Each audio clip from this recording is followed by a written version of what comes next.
Përshëndetje miqë kaltër Interis kudo që ndodheni, kampion të Italisë për 21 herë, sot në mbrëmje edhe kampion të Kupës së Italisë. Mirë se u rikthyet në kanal, mirë se u rikthyet pas këtij trofeu dopjete, këtij trofeu të dytë të fituar për këtë sezon, Lazio Inter 0-2. Arrim dhe e kurorëzojmë, le të themi, në mënyrën më të mirë të mundshme këtë sezon fantastik të Interit, ku siç e kemi thënë edhe në videot e mëparshme, shumë nga ata anti-interist nuk kanë besuar, por ja ku jemi në mbyllje të sezonit dhe sot e kurorëzojmë më së miri me Kupën e Italisë. Kupën e Italisë dhe festa që do të shtyhet për dielën, pasi të dielën do bëhet edhe dorëzimi i titullit kampion të Italisë. Megjithatë, një ndeshje sot me kundër Lazios që le të themi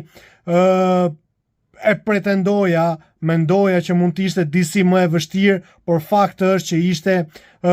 tepër e thjeshtë, sidomos pjesa e parë duket sikur ishte një vazhdim i ndeshjes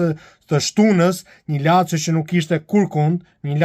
Lazio që s'ishte në asnjë vend dhe realisht ishte një ndeshje ku Interi nuk është se u lodh shumë, nuk është se shpenzoi shumë përpos gjithë vështirësive. Pjesa e dytë patjetër Lazio e rriti disi ritmin, por le të themi që Interi ishte superior në çdo aspekt. Një Inter që vinte me formacionin titullar absolutisht dhe një merit absolute dhe simbol, le të themi, i kësaj Kupe Italie, unë dua të evidentoj portierin Pepo Martinez, ku edhe sot, edhe pse vetëm 2 herë u kërkua që të thritej në detyrë, realisht ishte prezent dhe bëri disa reagime shumë të mira, madje pritje shumë cilësore, sidomos ajo e pjesës dytë kundër Dia, kam përshtypjen.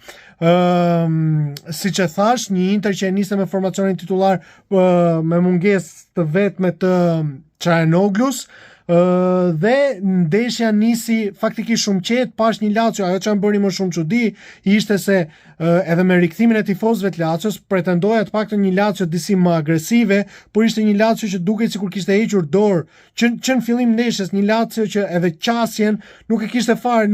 fare agresive, nuk bënte pressing fare, luante mbrapa, edhe në momentin kur pësoi gol, dhe dua ta përmend ai gol nga Di Marco, le të themi krosimi Di Marcos dhe ai autogol që shkaktoi Marusic, edhe pasi psuan gol, sërish ata ndëjtën të tërhequr, sërish nuk bëni pressing dhe ja ku vjen dhe intuita faktikisht dhe nuhatja e Dumfries, ku një merit shumë e madhe, le të themi 80% e golit të dytë është merit e Dumfries, ku arriti ja vodhi kohën, ja mori topin mbrojtësit Nuno Mendes, kam përshtypjen, Nuno Alvarez, më falni, ja mori topin dhe dha ata ases për Lautaro Martinez, që Lautaro shkon në kuotën e 175 golave. 0-2, mbyllet pjesa e parë dhe normalisht në pjesë dytë Interi e ul disi, kaloi më shumë në administrim, le të themi, Lazio fitoi disi terren, pati ato rastet e veta, por le të themi që ishte shumë e vakët, madje vlen për të përmendur një rast i Luis Enriquez, ku mund shënonte golin e tretë.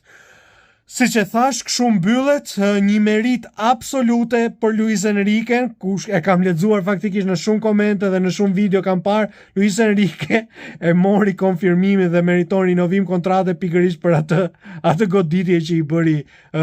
Pedro, se karma is a bitch, karma kthehet për herë. Kështu që Pedro e mori atë çfarë meritonte nga sezoni i kaluar. Megjithatë, përpos të gjithë shakave, është një ditë feste, le të themi, të them të drejtën, nuk është se kisha shumë dyshime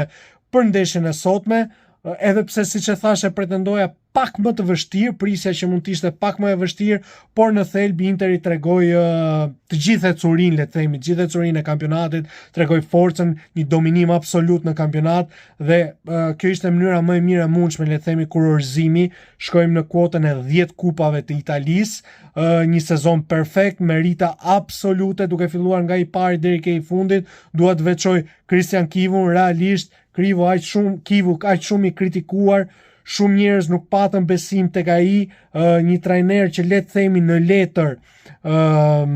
ishte si zgjedhje e dytë, le të themi, pasi Interi kishte kërkesa të tjera, por shqyr dhe sa mirë që nuk realizuan ato kërkesat e para, pretendimet e para që ishin për trajnerin e Interit. Kështu që Kivu me 13 pankina në vjet, le të themi një trajner debutant vjen këtë vit dhe dominon Italinë. Dominon duke fituar titullin kampion, duke fituar Kupën e Italisë, absolutisht e mblodhi ekipin, e mblodhi grupin në një moment shumë të vështirë pas asaj finale të humbur vjet, kështu që merita absolute për Christian Chivu. U shoh një grup të bashkuar, madje edhe lojtarë të cilët